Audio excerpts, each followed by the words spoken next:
What's up, everybody? Welcome to the latest edition of No Mercy, coming at you as I love to do at the very least every Monday, Wednesday, and Friday. Wherever you find your podcast, you can find No Mercy. Obviously, we're here in my studios thanks to our official studio sponsor, FanDuel Sportsbook. FanDuel is the official sports betting company of the No Mercy podcast. It's been an interesting few days. And every now and then when you've got ups and downs and you got crazy stuff going on in your life and all of this other stuff, wondering how much time you got left to do what you do. Whether you're going to have the patience, the intestinal resolve, just the interest to continue to get up every day and do whatever it is that you're doing. You kind of think about certain things. You think about what true success really epitomizes. For some people, it's the greatest moments. It's moments that's greater than anybody could ever imagine. For others, like me, it's about longevity. It's about withstanding the test of time. There is an attribute that I feel is often overlooked, and I just told you what it is. It's longevity. Sure, you can have a great game, a great month, even a great couple of seasons, but holding down a job and consistently operating at a high level, that's the true test of greatness. They don't tell you that, ladies and gentlemen, but it's true. Take it from me. I don't want to say we all work hard because, damn it, that's a lie. Some of y'all lazy as hell, but there's a lot of people who do work hard. So when you spend your hard-earned dollars, you want to make sure people deliver the goods. I don't know about all of y'all, but in my mind, those who are consistent are the ones that impress me. Someone that no matter how long they've been doing whatever it is they do, they never phone it in. They just don't stop. And I'm not going to lie, call it bragging, call it whatever you want. That's what I believe I am. That's who I believe I am. I don't phone it in. I grind, I pound the pavement, I put my head down, I focus. And I'll be damned if I don't persevere. Because to me, that's what success is. And guess what? I see it in every profession. Sports, music, hell, maybe even your favorite restaurant. Anything can come up with anything. Knowing without question. When you know without question, it's going to be good. That's the kind of stuff I like. I go to a Lakers game. I know LeBron going to show up. Just like I used to know Kobe was going to show up, God rest his soul. Just like I knew MJ was going to show up. Derek Jeter, El Capitan, I knew he was going to show up. I mean, we go back to the days of P. Rose. I knew he was going to show up. When I'm watching politics on Capitol Hill, I know what to expect from Wolf Blitzer. I know what to expect from Sean Hannity. I know what to expect from Quiz Chromo. I know what to expect from George Stephanopoulos. I know who the hell I want to see. And I know the people that are consistent, that enjoy a level of success. It's because of that consistency. That's how they captured longevity. You know what it means?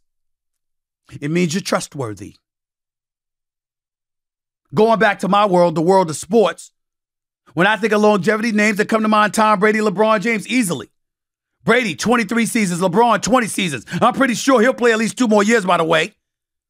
We all know that Brady had an incredible career.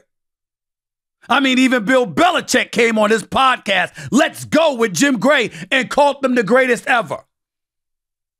He competed at a high level all the way to the end. The world of entertainment, I can give you a laundry list of people. Is anybody more consistent than Tom Hanks? The man has had hits since 1988. From A League of Their Own, to Forrest Gump, to Saving Private Ryan, to Captain Phillips. The man doesn't miss. You know how I feel about the greatest of all time in my mind. Denzel Washington, Training Day, Hurricane, of course Malcolm X, Man on Fire was the joint. Equalizer 1, 2, and 3 is on the way. And let us not forget the one he won an Academy Award for, not just Training Day, but Glory. As a supporting actor, the key is that every time you buy a ticket, ladies and gentlemen, it ain't about his performance. It's about the fact that you can rely on it. That's what I've always been about. One of the things that I'm not going to lie to you, gets on my last damn nerves, is when people look at Stephen A. Smith and they say, Screaming A. He loud, he this, he that. I don't care about that. It's when they act like I just got here. I have a resume. It speaks for itself. 4 internships, coming from an HBCU, that's Winston-Salem State University, starting off as an editorial assistant, doing school lunch menus and birth listings and all of that other stuff. Writing for free in my off time, making $15,300 a year. It's in my book, Straight Shooter. By the way, it's a New York Times bestseller. Ain't that something? Your brother started off with undiagnosed dyslexia, and I'm a bestseller. Yeah, I'm bragging for a second. What's wrong with that? But it's a moment that I want you to remember because I'm trying to give you the history. High school writer for the New York Daily News. College. Then backup pros. Then pro writer. Then pro columnist. Then general sports columnist in the newspaper industry. Spanning 20 years. Been at ESPN. After I went to CNNSI, then Fox Sports, now at ESPN. Since 2003, with the exception of a 2-year hiatus from 2009 to 2011. In the midst of all of that, ladies and gentlemen, I was in the press boxes. I was in the locker rooms. I was breaking stories. I didn't rely on social media to tweet about something and call that breaking news. I went out and got the news. That's what I did. What do I want you to know about me? Because I just spewed my resume. It's very, very simple. I withstood the test of time. That's why I love LL Cool J. That's why I love Snoop Dogg. That's why I love Jamie Foxx. That's why I love Denzel Washington. That's why I love Eddie Murphy. That's why I love these brothers. The Morgan Freemans of the world and others. The Mary J. Bliges of the world. The Queen Latifahs of the world. I love these sisters. Why? Because you saw them decades ago and you still seeing them now. They ain't finished. They ain't rest on laurels. They didn't sit up there and say, I did this, I'm finished, I'm done. You still breathing, blood still circulating through your veins, in your body. You got shit to accomplish. That's what this is about. That's how you capture longevity. By acting like you never had it at all. I used to say that about KG, Kevin Garnett. Signed $126 million. Kobe signed for hundreds of millions of dollars. MJ signed for the dollars he signed and had endorsement deals out the wazoo. And they played like they were broke. They never stopped. That's what I pride myself in doing.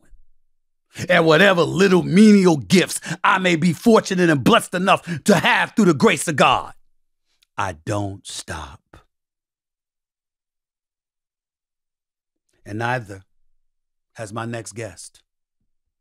Yes, he is a man who takes his craft seriously, and his track record in entertainment speaks for itself. Hell, he put it in his name.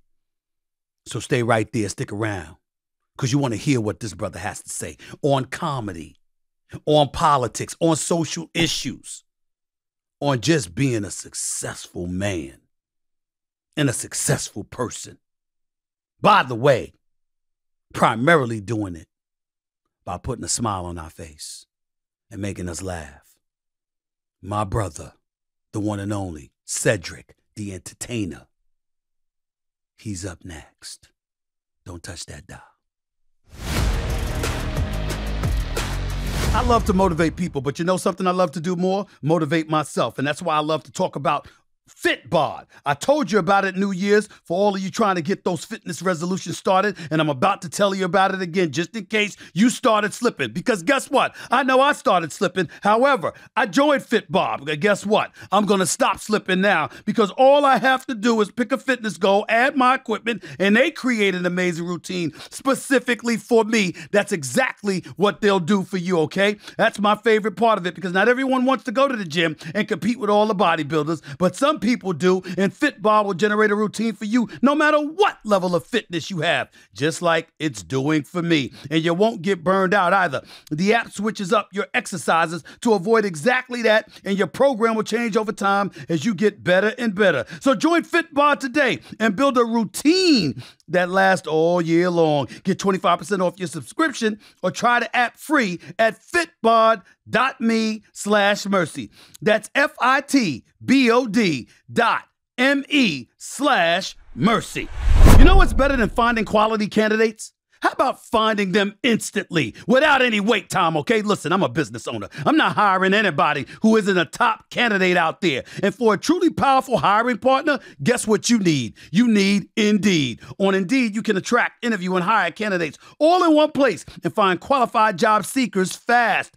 3 million businesses do it already, you know. And I love that they don't waste your time. We don't have time to waste. So that's why they offer Instant Match, which shows you people who have resumes that fit your job immediately after you post. Indeed knows when you're growing your own business. You have to make every dollar count. That's why with Indeed, you only pay for quality applications that match your must-have job requirements. Visit Indeed.com/mercy to start hiring right now. Just go to Indeed.com/mercy. One more time, y'all. Indeed.com/mercy. Terms and conditions apply.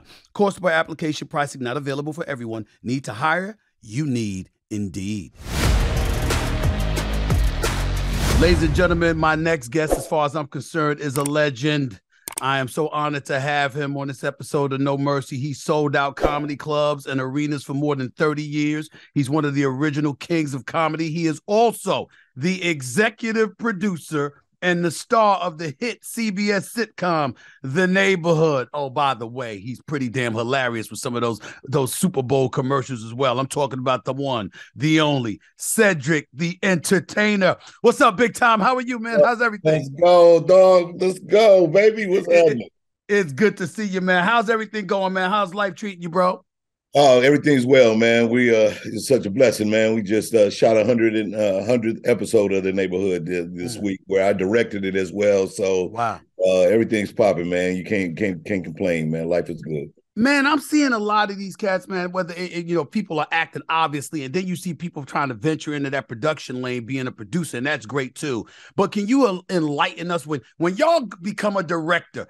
For folks who do not know, when you're directing as opposed to producing, right? Tell the difference. I know you're doing both. You're doing all three, but talk about the difference. I mean, the main difference is that you have to see the whole story. You know, the idea is that when you're an actor, you got your role, you got your character, you're kind of out there to deliver just this one message. When you're a director, you're painting the whole picture. So you gotta know the hues of the yellow that you're putting on the stage. So it's the little things about like how many cups are sitting on the table when somebody's supposed to grab a drink. You're like, oh, I missed that completely. Like, you know, so, and then, you know, what this character is actually saying. And so then how do you get that to flow together? One, to support the comedy. One, to support the story. Two, to support the comedy. And then, of course, to support the actors that's actually got to deliver this. And is it something that's making them comfortable? Do they believe in what they're saying? And so that we can transfer this message. So as a director, you're trying to capture all of that, as well as the technical part of making sure you get your shots in the right place and all that kind of stuff, and the lighting, and somebody not sitting in a shadow and all these little things. Yeah, I got you. You know, I'm thinking about this, man, because listen, I've known you for a few years now, obviously, and I always appreciate the love that you've given me. You've never failed to give me some love, and I thank you so much. I'm so grateful for it.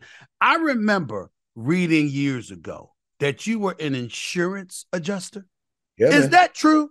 Is that true? I mean, who was that for? State Farm? Who was that for, man? State Farm, man, like a good neighbor, man. Like those things. I I'm kind of wondering, Seth. I mean, if I went and I needed some insurance and I'm looking at Cedric the Entertainer, now, I mean, of course, that's what you were doing before you were doing all of this and you became big time. But I'm wondering, like, oh, my Lord, you walk in front of Cedric and you're like, an insurance adjuster? I'm listening to this brother give me advice on some insurance. What was that like? You know, I mean, it was one of those things. You come out of college, you know, in that generation we came up, that was the key. Our parents, my mother was a school teacher. She needed me to go to college, even though I knew I wanted to entertain, like, since I was in probably junior high school. You know what I'm saying? Because the shows like Fame was out and all that kind of stuff. So you started to believe like you can actually do something different. But I got my degree, man, and I was working a corporate job. So, you know, I did the corporate job thing, wore the tie every day, went in. You know, look, I said when I was working with State Farm, my thing was I was bilingual. I spoke regular English and angry Negro. I knew how to deal with the black folks for them. They was like, you know, black people come in mad, they scare everybody. I'm like, nah, he good. Let me holler at dog for a second for you. He cool. Man, what's your favorite State Farm commercial now? Because I look at somebody like CP3, Chris Paul, and I see him doing the speed walking, and every time I see it, I cry laughing because I'm like, he in some speed walking competition, and it looks absolutely hysterical, man. I'm like, when's Cedric gonna be in one of these? I know when I did that big convention last year, last summer they did a big convention celebrating. So I got to talk to some of the execs like, hey man, we got to tie this relationship back up and get back in there, man. So I love them. I love Chris Paul. I like the Cliff Paul. I like when he come up with the mustache and the whole alter ego dude. So that's dope. Those are all fun, man, and they do a great job with their campaign. So I've actually been, you know, pitching a couple of ideas of them up so that we can get back in there and shore up that relationship that's really authentic. Well, you should be. I mean, you should be one of the first people. I mean, an employee that's now a superstar coming back and doing State Farm commercials. That's a gimme. As far as I'm concerned, they should have been had you doing stuff like that. But I without question, that's right. I'll be your agent for that one. Damn it, give him a deal. Give him a deal, damn it. But let me ask you this, because I'm looking at you right now. I mean, obviously, the Kings of Comedy, when you was doing the Steve Harvey show, that, you know, you did a great job with that. Now you've got The Neighborhood. You're executive producing that, directing episodes, and obviously starring on the show. As you reflect on what you've accomplished over the last 20 years or so, how do you view your career at this particular moment in time? Just looking at all that you've accomplished, how do you feel about what you've accomplished? I don't know who says the phrase, but I love this thing. Longevity has its place. Mm-hmm. That's really what I look at, the kind of person that do a steady job for a long time at a high level. Like, I'm a person that you can count on, you know, gonna deliver the goods. You know, and I treat my business like that. Like, you know, if you buy a ticket to see me, don't, you know, you know I'm not gonna be calling it in. I'm gonna come there to make sure you laughing, having a great time, bringing a great spirit to the room. And I try to do that on every project I do, movies, TV. And I think that just really led to the longevity of my career. So, you know, of course, you be wanting to reach the heights of, you know, all the accolades that's supposed to come with these businesses, the awards and all these things. But you know, for the most part, I'm really pleased that I know I got a solid fan base. People rock with me. People that love me rock with me for real, and I trust in that. You know, when we talk about The Neighborhood, it's the show is comedy, but you've used that as an opportunity and a platform to tackle some real serious issues: Black Lives Matter, social injustice. You know, when you watch The Neighborhood, you've tackled all of those things. And unfortunately, just a week or so ago, less than a week ago, it's actually more than a week ago because it happened January 7th, but the news was really percolating about what happened to this kid, Tyree Nichols, in Memphis, Tennessee. Obviously, in the past, you had to speak out about what happened to Michael Brown right there in your hometown, St. Louis, at the hands of a police officer. And a lot of people, you know, who know you know how conscientious you are, know how much you care, know how passionate you are about issues that really are percolating in our community. When that stuff went down with Tyree Nichols, particularly at the hands of 5 Black police officers, what were your thoughts? What were the kind of thoughts that ran through your mind? Can you express that? And it's a unique connection. My dad actually lives in Memphis, so I go there quite a bit. So, you know, and it's really unfortunate, man, that, you know, one, you see, when you see it, you know, as this kind of these Black officers dealing with another human being in that way, you just really you really feel sad for the whole state of affairs, right? And I Right. believe it's led to this really, kind of individual groupism that really kind of happened even more so during the last administration, where people just started to be more group oriented, man. Like, so these guys, they didn't even really see themselves as police. They saw themselves as these friends Yeah. that belong together. And one thing I always say too, and I think this should be really important that we try to push for, is that, of course, people who do a crime to anybody should be examined. But I think a lot of these officers, they need to drug test these guys. Mm. Those guys were acting hyped up. It was more than one. It was more than just their behavior toward the guy. They were hyped up on something. And you think about guys who do these kind of jobs, they're on a lot of these, prescribed medications that people think are okay. But you get to seeing these guys got to do a job like that, go out every night. And not saying that job is an easy job to do, but again, it leads to other illicit behavior that people can understand why they might do something irrational, because they're not in their right mind at that time. And again, not to justify their action, but also to understand why that's also a criminal charge, man. Because if you would do the same thing if somebody was on the weed, that right. So Right. again, I just think that a lot of the examinations, when they do these, once they test these officers after they do a heinous crime like that, or an act, it should be a mandatory that they get a drug test immediately. My attitude is this is three colors. We've got black issues, we've got white issues, right? But there's a blue issue, because to me, those officers, it was about men in blue.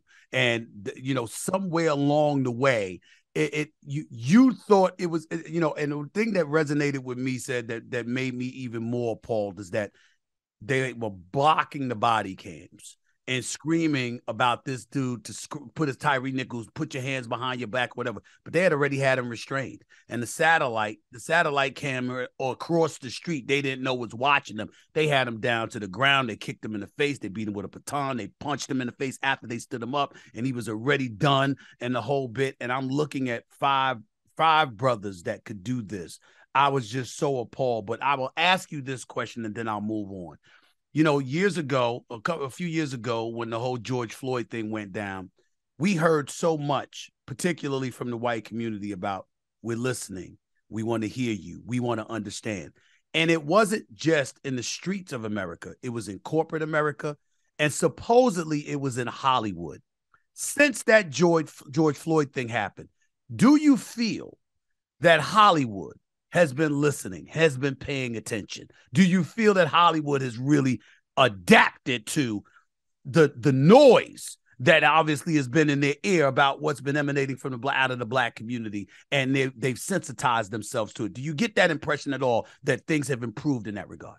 I don't think so. I think that still, the idea of violence sells, in all movies, TV shows, et cetera. So these kind of behavioral issues will raise their heads. I think the idea of supporting, artists who want to like say something that's a little more kinder and civil to the world by their art. Those shows or movie projects are harder to sell.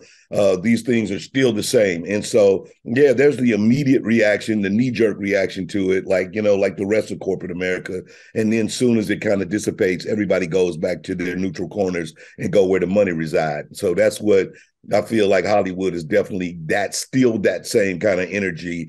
It's been some movement. We still have the, big issues in the world of top level execs with decision-making power in our business. So, you have a lot of powerful creative people that's really popped off in the last few years, be it Kenya and Ava and Lena, like these people that can write and write their stories and have the power to do that. But you still don't have somebody as unique as Tyler Perry or Oprah, like people who have real power in their own circumstance and can really just pull the trigger and do it. So those people are still outliers to our business. So that's the thing that I say that hasn't changed much in this industry. Has that inspired you when you talk about being the executive producer and directing and acting in a show, a hit show like The Neighborhood? Is that the kind of thinking that goes into your mind when you think about these additional roles that you're taking on top of the acting,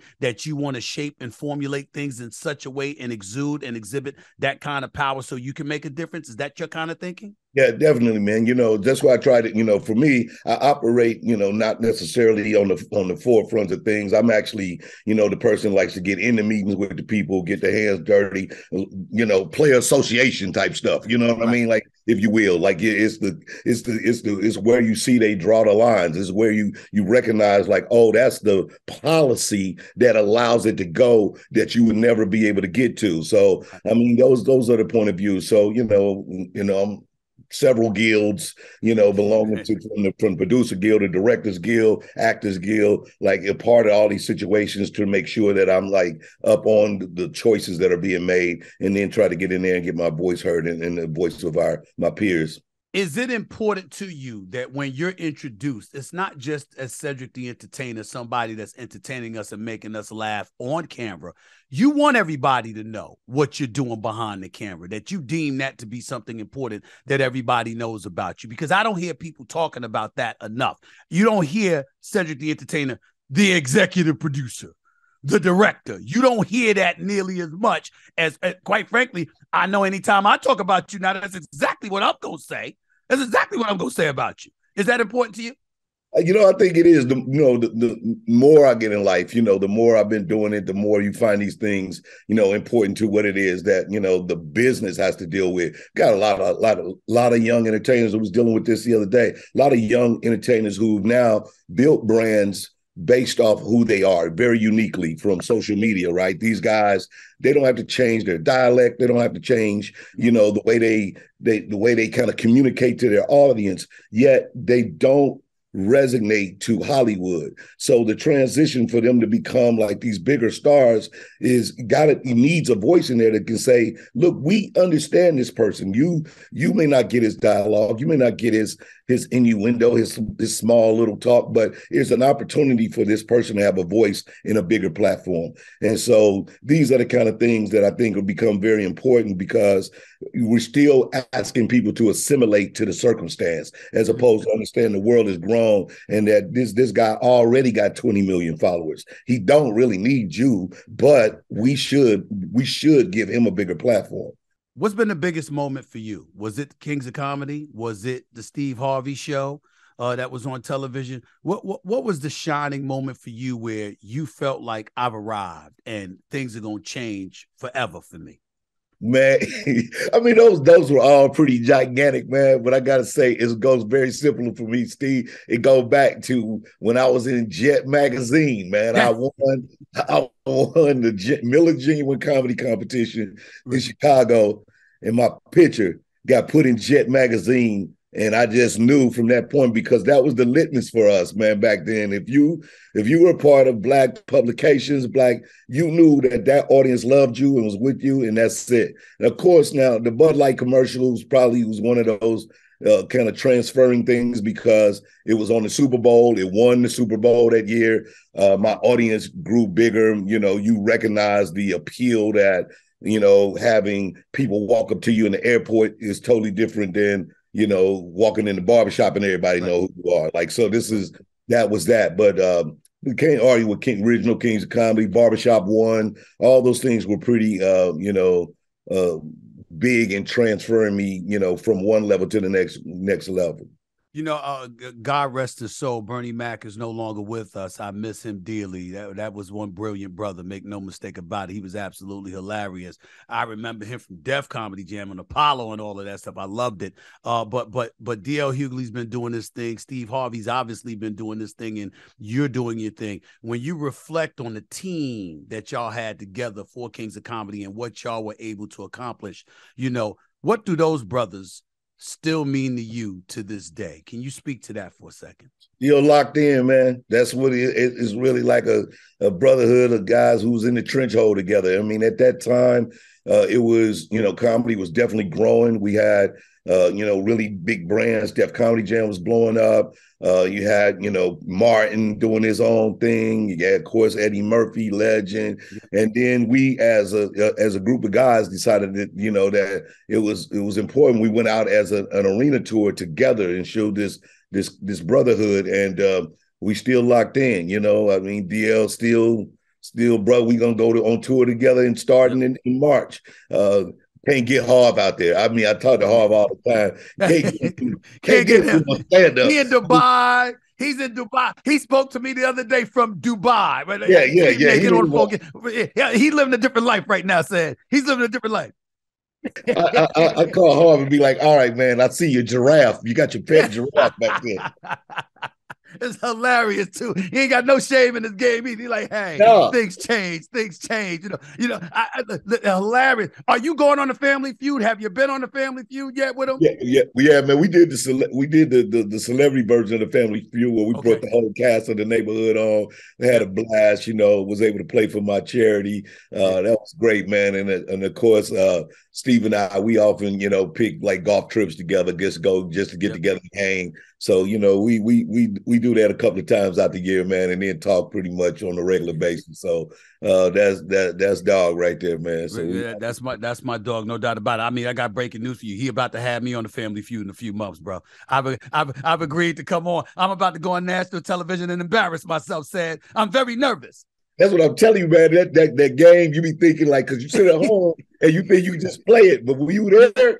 I was shook daddy, boy. I was like, you don't want to get it wrong. You don't want to get that wrong. You don't want to get, you don't want to hear that sound. You don't want to hear that sound. You know what I'm saying? That countdown happening, man. But we did all right, man. We actually did all right. But it is a little undaunting when you're right there, bro. No question. Before I let you go, man, I really appreciate you sitting down with me right now. What's next for you, man? I mean, you got the neighborhood, like I said, and you EPing and producing and directing and all this. What's down the line for you? Because I imagine there's a whole bunch of stuff that's coming down the pike. It's Cedric the Entertainer we talking about, man. Yeah.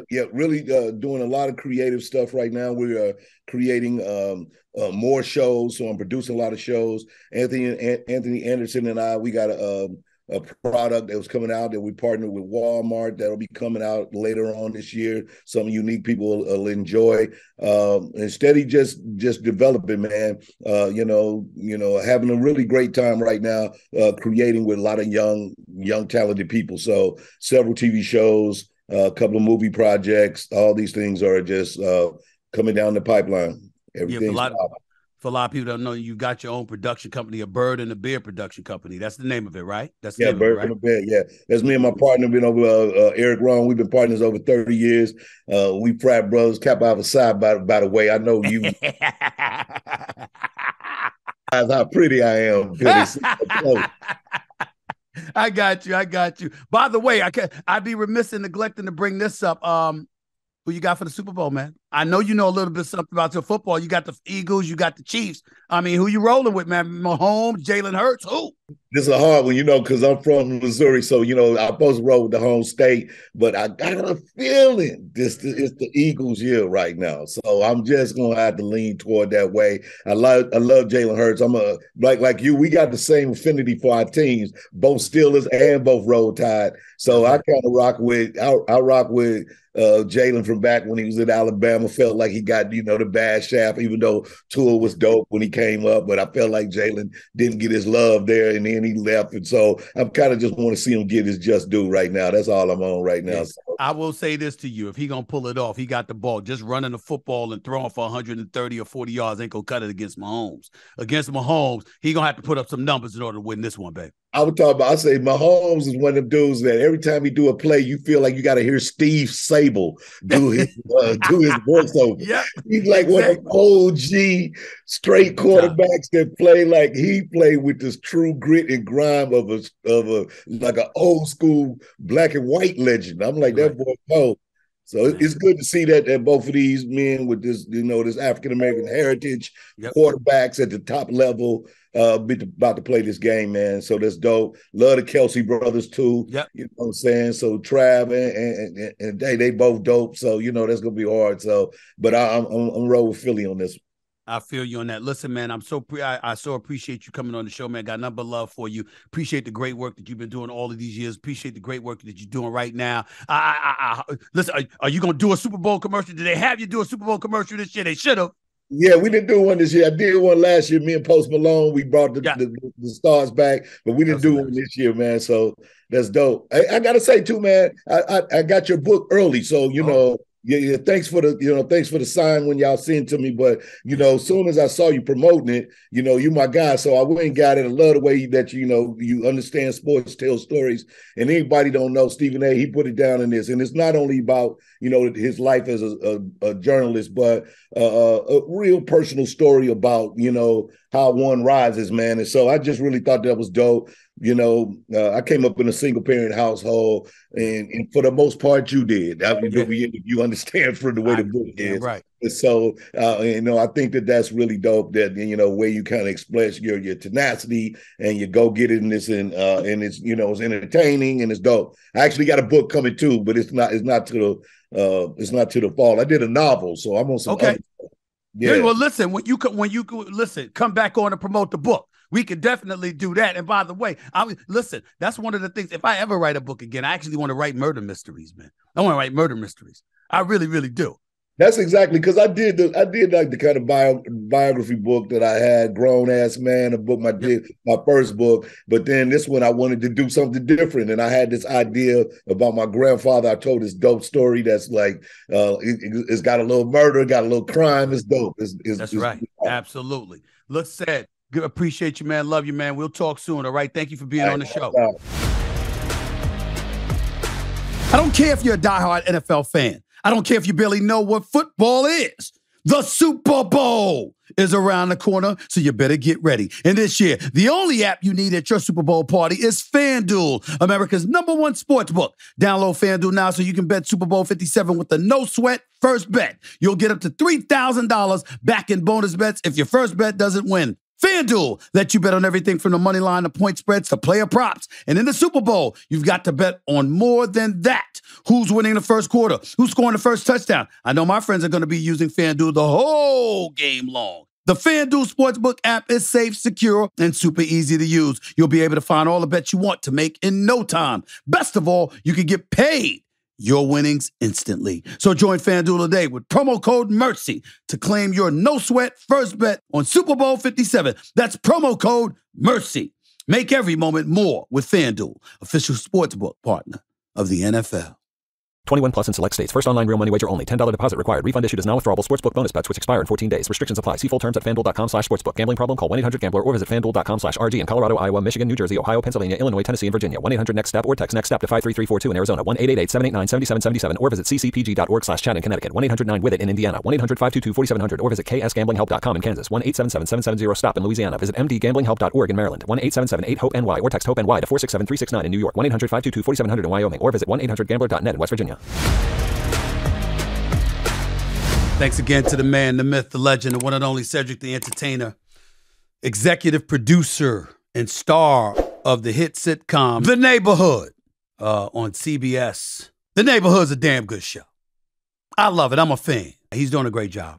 There's no doubt about it. And I got to tell you, as a friend of his, and along with numerous others have said in the past, very, very few people thought that he'd be this successful this long. When you looked at Kings of Comedy, for example, Cedric was funny. He really, really was. So was Steve Harvey as the host. Hilarious. D.L. Hughley was absolutely hilarious as well. But Bernie Mac was on another level in a lot of people's eyes. That's why he was the encore performance for those of us that saw it on film or television, as opposed to in person. But here's the deal. Cedric the Entertainer, you got to look at him in the same breath as names that I brought up, the Jay-Z's, the Snoop Dogg's, the Dr. Dre's, the LL Cool J's. The list goes on and on. Many have come, many have gone. But some have withstood the test of time. And they've had a sustained level of excellence that when they speak, you have no choice but to listen. When we think about people being, you know, like LL in the Rock and Roll Hall of Fame, along with Jay-Z and various others. Why do they bring that up? Because stuff like that happens for people who have a sustained level of success. In the microwave society that we live in today, anybody, it almost seems like anybody could be successful for a moment. Fly by night, stuff like that. That ain't Cedric the Entertainer. When you heard him talk about Michael Brown getting killed by a police officer in St. Louis, Missouri, his hometown, you heard how eloquent he was. You heard how passionate he was. You heard what his concerns were about. You heard about him talking about the need for police officers to receive necessary training. Notice he didn't say anything about defunding the police, by the way, because he knows what most sensible black folks know. Some trouble brews, we call it 911. That's what we doing. So let's understand that. Let's get that out the way. But I got to give Cedric props. You know, he was supposed to be Steve Harvey's sidekick when they were on the Steve Harvey television show together. That ain't him now. You had some people that looked at others. Remember, D.L. Hughley had his own show on ABC. Let's not forget that. And by the way, it was a hit. It wasn't like it was some sorry show. D.L. Hughley had a primetime television show on network television, which was ABC. I believe it was with Elise. Was it with Elise Neal? I think so. It was great. I love that show.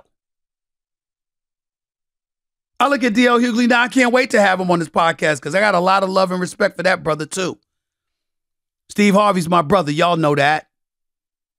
Any given moment, any given week or month or whatever, you can hear me on the Steve Harvey Morning Show. Because when he calls, I come. That's my brother.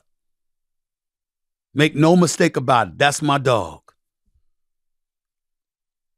But Cedric's a good dude. Very, very talented. Serious when he needs to be. Hilarious whenever he wants to be. And the world is taking notice. And let's not forget his wife on the show, Tashina Arnold. From Pam, from Martin. A fabulous actress who's also withstood the test of time. Her and Tisha Campbell. They've been great. I think Martin is one of the all-time greatest comedies ever. But Cedric the Entertainer is something special. So it was really, really nice to have him on this podcast. Really nice to hear him espouse his words of wisdom. Really nice to hear about him being a director, not just an executive producer and an actor while he's still a comedian. He's doing a lot of things and he's not limiting himself. And what he's encouraging everybody else along the way is to make sure you don't limit yourself either. And isn't that what we're looking for, those words of inspiration? I'd say so. I think so. And I appreciate him for it. Cedric the Entertainer, ladies and gentlemen. Thank you so much for blessing No Mercy with your presence. It's time for us to sign off. I got to get on out of here. I'm here at Super Bowl week and all of that stuff, so, I got things to do. But I just wanted everybody to know. Hear from my man. He talked about Kansas City, Talk about Kansas City. He got to go with Missouri. He's talking about those stuff. But he did say he got a feeling about those Eagles now. It's that kind of pick 'em Super Bowl. It's that kind of pick 'em Super Bowl. By the way, he knows it's football. Just in case you didn't notice. We also know our comedy well enough to know that he's big time, which is why it was great to have him here. That's it for this episode, y'all. I'm about to sign off. Remember, you don't have to know sports to know mercy. I always tell you that because it's necessary for you to know. Yeah, I talk entertainment too. And I love it. Cedric the Entertainer. Thank you so much, my brother. Until next time, y'all. Peace and love. Stephen A. signing off.